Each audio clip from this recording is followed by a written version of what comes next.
Assalamualaikum warahmatullahi wabarakatuh. Saya Sahrul Ramadan NIM 2520123 dari kelas PTIK 6D, ingin menjelaskan tentang rekayasa perangkat lunak. Baiklah, di sini saya akan memulai tentang pengertian dari perangkat lunak tersebut. Rekayasa perangkat lunak yaitu RPL secara umum bisa juga disebut dengan istilah yaitu software engineering. Pada tahun 1968 pada software engineering conference yang diselenggarakan oleh NATO, pengertian RPL itu sendiri ialah suatu disiplin ilmu yang membahas tentang semua aspek produksi perangkat lunak, mulai dari tahap awal yaitu analisis kebutuhan pengguna, menentukan spesifikasi dan kebutuhan pengguna, desain pengkodean, pengujian dan pemeliharaan suatu sistem yang telah digunakan. Rekayasa perangkat lunak ini biasa disingkat RPL, bisa juga disebut sebagai salah satu bidang profesi mata pelajaran yang mempelajari tentang pengembangan perangkat lunak tersebut dalam hal pembuatannya, pemeliharaan hingga manajemen organisasi dan manajemen kualitasnya. Beberapa ahli mengajukan sedikit perbedaan satu dengan lainnya. Teori ini juga digunakan oleh pendidik sebagai pemahaman kepada pembelajarannya. Menurut Stephen R. Schwartz, rekayasa perangkat lunak yaitu disiplin ilmu yang dibuat untuk kepentingan yang menghasilkan perangkat lunak yang bebas dari kesalahan, pengiriman yang tepat waktu, dan memuaskan keinginan pemakainya. Selanjutnya saya akan menjelaskan tentang tujuan dari rekayasa perangkat lunak. Tujuan pertama yaitu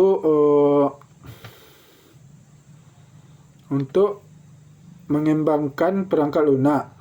Yang disebut mengembangkan di sini perangkat lunak yang berfungsi dan berguna bagi penggunanya menjadi tujuan utama dari seorang mempelajari rekayasa perangkat lunak tersebut. Tentunya perangkat lunak harus memiliki fungsi kegunaan yang spesifik agar digunakan oleh penggunanya. Lalu tujuan yang kedua yaitu memperbarui fungsi. Yang maksud di sini fungsi yang ada pada perangkat lunak terkadang membutuhkan pembaruan. Kenapa? Karena di fungsi yang sudah ada sebelumnya mengalami pengurangan sehingga berkurang jumlah fungsinya bekerja. Dengan mempelajari perangkat lunak secara mendalam, perangkat lunak yang sudah ada bisa menjadi sebuah sistem yang lebih baik ke depannya dan berguna bagi pengguna selanjutnya. Lalu tujuan yang ketiga yaitu menciptakan user friendly. Yang disebut di sini menciptakan user friendly ialah perangkat lunak yang user friendly-nya setidaknya memiliki tampilan yang sangat menarik, fungsional, serta mudah digunakan untuk semua kalangan. Pemahaman lebih tentu dimiliki orang yang mempelajari rekayasa perangkat lunak, sehingga ia mampu menggunakan ilmunya untuk memperbaiki dan mengembangkan dan menciptakan perangkat lunak user friendly tersebut. Lalu tujuan yang selanjutnya ialah mengintegrasi peralatan mekanikal. Beberapa peralatan mekanikal yang sudah ada biasanya memerlukan integrasi dengan perangkat lunak agar sebuah sistem dapat bekerja lebih optimal. Sebuah peralatan yang membutuhkan integrasi dengan perangkat lunak biasanya menjadi salah satu masalah, namun mereka mempelajarinya tentu bisa menyelesaikan masalah tersebut. Dengan begitu, kegiatan operasional mendukung dan penggunaan alat tersebut. Lalu tujuan yang selanjutnya melakukan perawatan. Mempelajari RPL tidak membuat Anda terpaku dalam pembuatan dan pengembangan sistem perangkat lunak yang ada. Namun tetapi juga ada perawatan maintenance perangkat lunak yang ada. Perawatan itu sangat dibutuhkan oleh perangkat lunak jika perangkat lunak tersebut mengalami gangguan atau kendala di sebuah sistem, agar sistem tetap tujuannya ada maintenance, agar setiap sistem itu tetap bagus dan diperlukan perawatan yang berkala atau yang memerlukan perawatan yang sangat teratur atau yang telah dijadwalkan. Namun secara khusus, tujuan mempelajari rekayasa perangkat lunak ialah biaya produksi perawatan perangkat lunak yang lebih rendah, mampu menghasilkan perangkat lunak yang mampu bekerja dalam semua jenis platform baik serta mampu menghasilkan perangkat lunak yang handal dan tepat waktu. Rekayasa perangkat lunak ini atau bisa disebut dengan RPL dapat diterapkan dalam kehidupan sehari-hari maupun perusahaan, seperti pembuatan sebuah aplikasi yang mampu mencatat data kecelakaan, aplikasi pembuat kamera untuk driver dan lain-lainnya dan sebagainya. Baik, selanjutnya saya akan menjelaskan tentang ruang lingkup rekayasa perangkat lunak. Yang pertama, software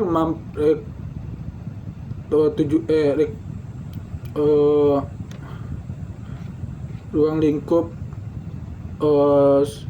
perangkat lunak yang pertama yaitu software requirement, berhubung dengan spesifikasi kebutuhan dan persyaratan perangkat lunak. Yang kedua, software design mencakup proses penentuan arsitektur, komponen, dan antarmuka dan karakteristik perangkat lunak. Software construction berhubungan dengan detail pengembangan perangkat lunak, termasuk algoritma pengkodean, pengujian, dan pencarian kesalahan. Lalu yang keempat, software testing meliputi pengujian pada keseluruhan perilaku perangkat lunak. Lalu yang kelima, software maintenance mencakup upaya untuk perawatan ketika perangkat lunak telah dioperasikan. Lalu yang keenam, software configuration management berhubungan dengan usaha perubahan konfigurasi perangkat lunak untuk memenuhi kebutuhan tertentu. Lalu yang ketujuh, software engineer manajemen berkaitan dengan pengolahan dan pengukuran rekayasa perangkat lunak, termasuk perencanaan proyek perangkat lunak. Lalu yang kedelapan, software engineer tools dan metode mencakup kajian teoritis tentang alat bantu dan metode RPL. Lalu yang kesembilan, software engineer proses berhubungan dengan definisi implementasi, pengukuran, pengolahan, perubahan, dan perbaiki proses RPL atau perangkat lunak atau rekayasa perangkat lunak. Lalu yang ke-10, software quality menitik beratkan pada kualitas dan daur hidup perangkat lunak.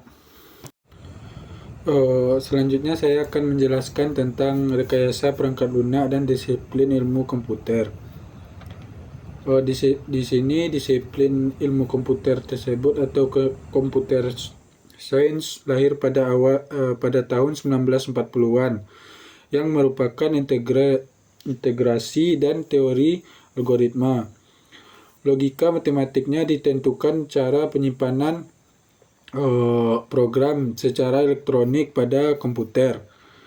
Cakupan dalam ilmu komputer seringkali dideskripsikan suatu studi sistematis pada proses algoritma yang menjelaskan dan mentransformasikan informasi.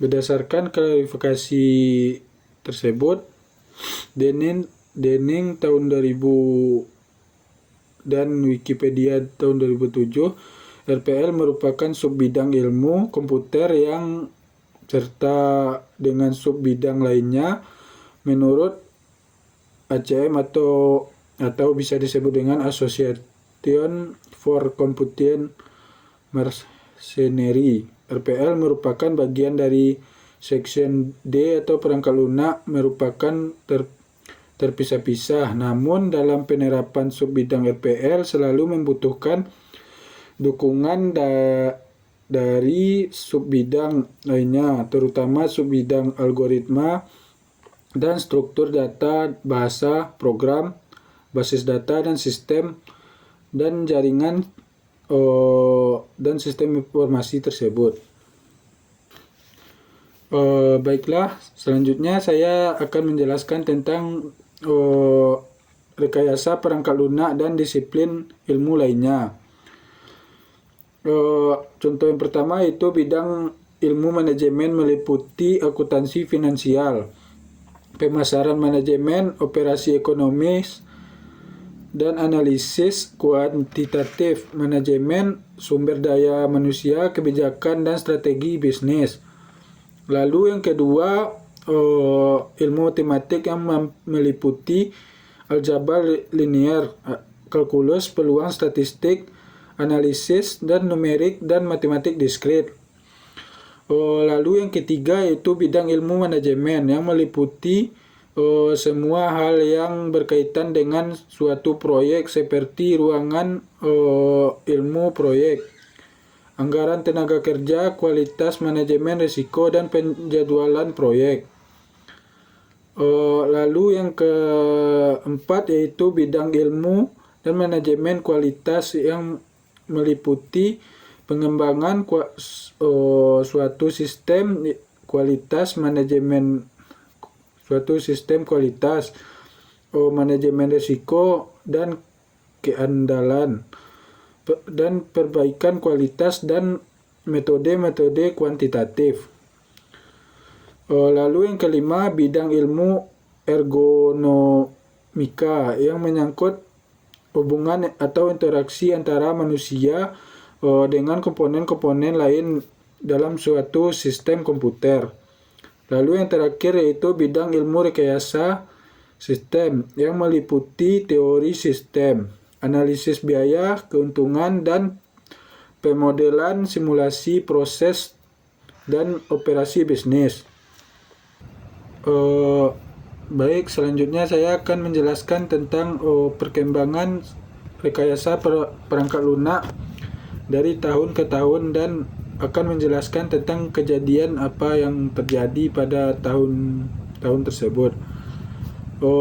Pada tahun 1940-an, komputer pertama yang dibolehkan penggunaan menuliskan pengkodean program secara langsung. Lalu pada tahun 1950, generasi awal interpreter dan bahasa makro generasi pertama kompiler.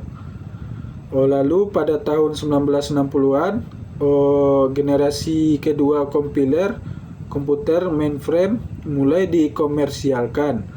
pengembangan perangkat lunak pemesanan konsep, software engineer mulai digunakan. Lalu pada tahun 1970-an, perangkat lunak pengembangan perangkat lunak, perangkat mini komputer dan komersial. Lalu pada tahun 1980-an, perangkat lunak, personal perangkat komputer, personal, komersial, peningkatan permintaan perangkat lunak. Lalu pada tahun 1990-an, program berorientasi pada objek, agile, proses, dan ekstrim program, peningkatan drastis kapasitas memori, peningkatan penggunaan internet. Lalu pada tahun 2000-an, platform interpreter modern, Java, Net, PHP, dan lain-lain, atau outsourcing. Baiklah, selanjutnya saya akan menjelaskan tentang profesi dan spesifikasi. Sebagian besar orang Indonesia memungkinkan lebih familiar dengan sebutan ahli teknologi informasi, analisis sistem informasi, programmer, operator, atau sebutan profesi lainnya. Sebagian besar spesifikasi dalam industri perangkat lunak biasanya sangat spesifik untuk perangkat lunak tertentu. Sebagai contoh, perusahaan perangkat lunak seperti Red Hat Linux Inc. atau Adobe Inc. atau Oracle atau Microsoft memberikan 10 sertifikat rekayasa perangkat lunak. Kemampuan pada seorang menguasai perangkat lunak yang diproduksinya. Saat ini spesifikasi untuk rekayasa perangkat lunak di Indonesia juga belum tersedia. Namun telah disusun standar kompetensi kerja nasional Indonesia untuk bidang programmer komputer. Meski belum memenuhi cakupan pada bidang rekayasa perangkat lunak secara keseluruhan, namun tidak dapat digunakan sebagai pendekatan sertifikasi bidang rekayasa sertifikasi bidang rekayasa perangkat lunak. Baiklah, selanjutnya saya akan menjelaskan tentang perangkat lunak dan pemecah masalah. Secara konsep, rekayasa perangkat lunak memiliki kedekatan dengan prinsip-prinsip pemecahan masalah. Pemahaman terjadi masalah, strategi, dan proses pemecahan masalah, serta pendekatan sistem pada pemecahan masalah akan sangat membantu proses rekayasa perangkat lunak tersebut. Selanjutnya saya akan masuk materi tentang metode rekayasa perangkat lunak. Yang pertama, model proses rekayasa perangkat lunak.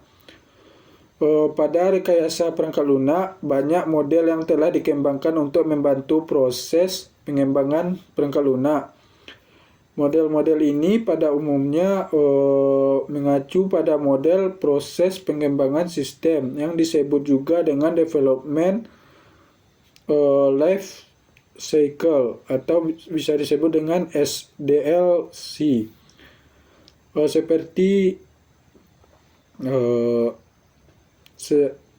Secara umum ada persamaan dari model-model ini, yaitu yang pertama, kebutuhan terhadap definisi masalah yang jelas.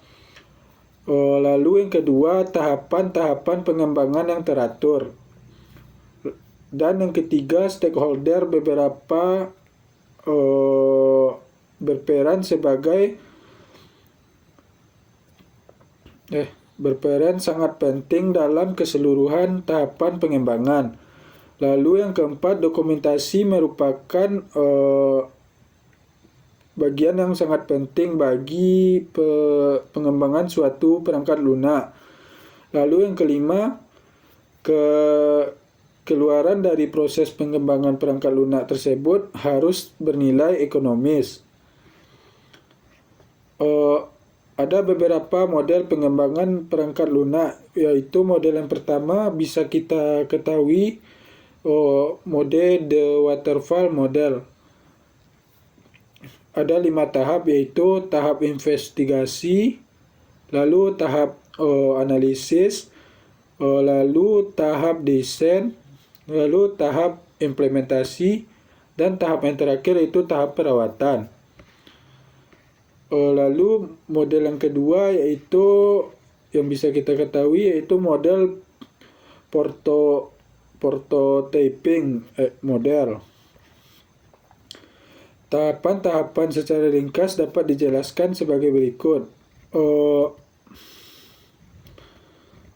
Tahapan yang pertama yaitu identifikasi alternatif prototipe, lalu rancangan membangun prototipe, lalu uji prototipe, lalu siapkan prototipe USD, lalu evaluasi dengan pengguna, lalu transformasi prototipe ke sistem penuh. Lalu tahapan yang ketiga yaitu lalu model yang ketiga yaitu Unified Process dan Unveiled Model Language. Selanjutnya saya akan menjelaskan tentang tahapan rekayasa perangkat lunak. Yaitu yang pertama, tahapan yang kita lakukan yaitu analisis. Analisis bisa juga disebut sebagai sebuah teknik pemecahan masalah yang mengurai ke sebuah sistem menjadi komponen-komponennya, dan tujuan mempelajari seberapa bagus komponen tersebut bekerja dan berinteraksi untuk meraih tujuan mereka. Ada satu bagian yang biasanya dilakukan dalam tahapan analisis, yaitu pemodelan proses bisnis. Lalu model bisnis proses tersebut bisa kita sebut juga sebagai model yang memfokuskan pada seluruh proses di dalam sistem yang mentransformasikan data menjadi informasi. Biasanya model yang digambarkan dalam bentuk diagram harus data flow diagram atau DFD.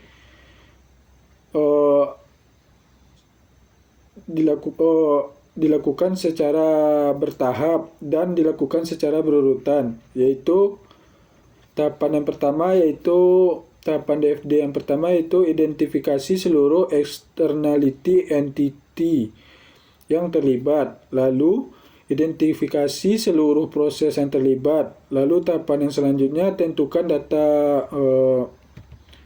data flow. Lalu tahapan yang keempat buat konteks diagram. Lalu tahapan yang kelima buat DFD 0. Lalu tahapan yang terakhir buat DFD level berikutnya jika perlu. Lalu yang kedua yaitu desain. Desain perangkat lunak biasanya kita sebut juga sebagai physical design. Jika tahapan analisis sistem menekan pada masalah bisnis atau business rule, maka sebaliknya desain perangkat lunak memfokuskan pada sisi teknis dan implementasi sebuah perangkat lunak. Lalu yang ketiga yaitu kontraksi. Kontraksi adalah suatu tahapan menerjemahkan hasil desain logis dan fisik ke dalam kode-kode program komputer. Buku ini sebagian besar tentang bagian ini. Yang keempat ialah pengujian. Pengujian tersebut bisa disebut juga pengujian sistem yang melibatkan semua kelompok. Penggunaan yang telah direncanakan pada tahap sebelumnya, pengujian tingkat penerimaan terhadap perangkat lunak akan berakhir ketika dirasa kelompok pengguna menyatakan bisa menerima perangkat lunak tersebut berdasarkan kriteria yang telah ditetapkan. Lalu yang kelima yaitu perawatan. Ketika sebuah perangkat lunak telah dianggap layak untuk dijalankan, maka tahapan baru yang akan muncul yaitu perawatan perangkat lunak. Ada 3 contoh tipe perawatan, yaitu tipe yang pertama, tipe korektif, yang dilakukan jika ada terjadi kesalahan atau bisa dikenal sebagai bug. Perawatan ini perlu dilakukan agar memperbaiki kode program dan menambah bagian yang perlu dirasa atau malah menghilangkan bagian-bagian tertentu. Tipe perawatan kedua yaitu tipe perawatan rutin atau biasa disebut dengan preventive maintenance, yang dilakukan secara rutin untuk melihat kinerja perangkat lunak atau tidak adanya kesalahan. Lalu tipe perawatan yang ketiga yaitu tipe perawatan sistem upgrade, yang dilakukan jika ada perubahan dari komponen yang terlibat dalam sebuah perangkat lunak tersebut. Sebagai contoh, perubahan platform di mana suatu sistem operasi dari versi lama ke versi baru yang menyebabkan perangkat lunak harus di-upgrade.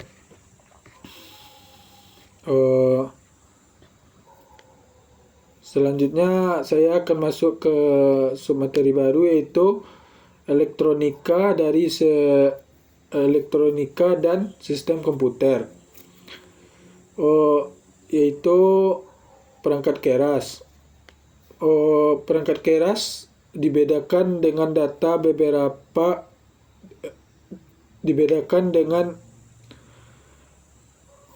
yang berada di dalamnya atau yang beroperasi di dalamnya. Perangkat lunak yang menyediakan instruksi buat perangkat keras untuk menyelesaikan tugasnya.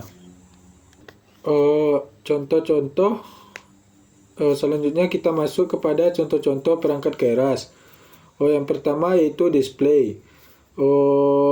Dalam unit keluaran sebuah komputer. Yang kedua, motherboard, juga dikenal sebagai mainboard, sebuah sistem board atau logic board pada komputer adalah pusat dari papan sirkuit utama pada sebuah sistem elektronik seperti komputer modern, komputer modern. Lalu yang ketiga yaitu CPU, atau yang bisa kita sebut dengan Central Processing Unit, seperti komputer Central Processing Unit, atau sering disebut juga sebagai prosesor, adalah komponen pada komputer digital yang menginterpretasikan instruksi dan proses data suatu program komputer. Lalu yang keempat yaitu main memory.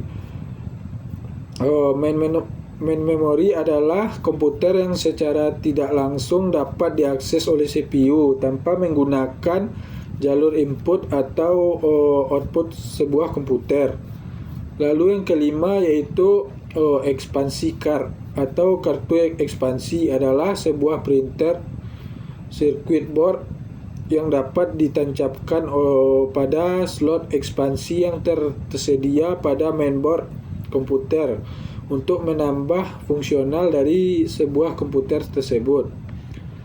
Lalu yang keenam yaitu power supply atau kadang-kadang disebut dengan PSU atau power supply unit, adalah perangkat yang mensuplai energi listrik atau energi jenis lainnya pada komponen lain dalam komputer. Lalu yang ketujuh, optical disk adalah sebuah media penyimpanan sekunder yang berbentuk sebuah piringan hitam, namun ukurannya lebih kecil. Lalu yang kedelapan yaitu secondary storage, adalah perangkat yang digunakan untuk membantu primary storage, terutama untuk menyimpan data, program, atau informasi yang akan digunakan lagi. Lalu yang kesembilan, keyboard atau papan kunci, perangkat yang digunakan untuk mengingatkan teks dan karakter pada komputer. Lalu yang ke-10, mouse, biasanya terdiri dari pointing device yang digunakan untuk mendeteksi pergerakan relatif dari dua permukaan secara dua dimensi yang kemudian ditampilkan pada display. Sekian penjelasan dari saya tentang rekayasa perangkat lunak. Saya ucapkan terima kasih. Assalamualaikum warahmatullahi wabarakatuh.